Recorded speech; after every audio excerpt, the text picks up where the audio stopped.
দেখো, ব্রেকআপের পর অবশ্যই মুভ অন করা দরকার। ব্রেকআপ হয়েছে বলে তুমি বাড়িতে বসে বসে মন খারাপ করে থাকবে, কারোর সাথে ভালো করে কথা বলবে না, স্যাড সং শুনবে, এগুলো জাস্ট লোক দেখানো ভাই। তোমার দুঃখ কষ্টে কারো যায় আসে না।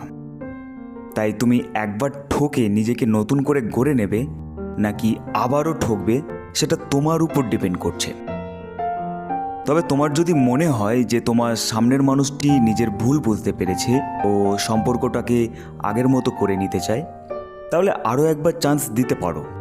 বাট তারপরেও যদি এরকম হয়, দেন ওই রকম টক্সিক রিলেশনশিপ থেকে বেরিয়ে আসো। আচ্ছা, তোমরা আমাকে একটা কথা বলবে, তোমরা এত সুন্দর জীবনটাকে শুধু কি প্রেম, ভালোবাসা, ব্রেকআপের মধ্যে সীমাবদ্ধ রাখতে চাও, নাকি জীবনে কিছু করে দেখাতে চাও? নিজের মনকে প্রশ্ন করে দেখো তো, এটাই কি সব? কমেন্ট করে জানিও।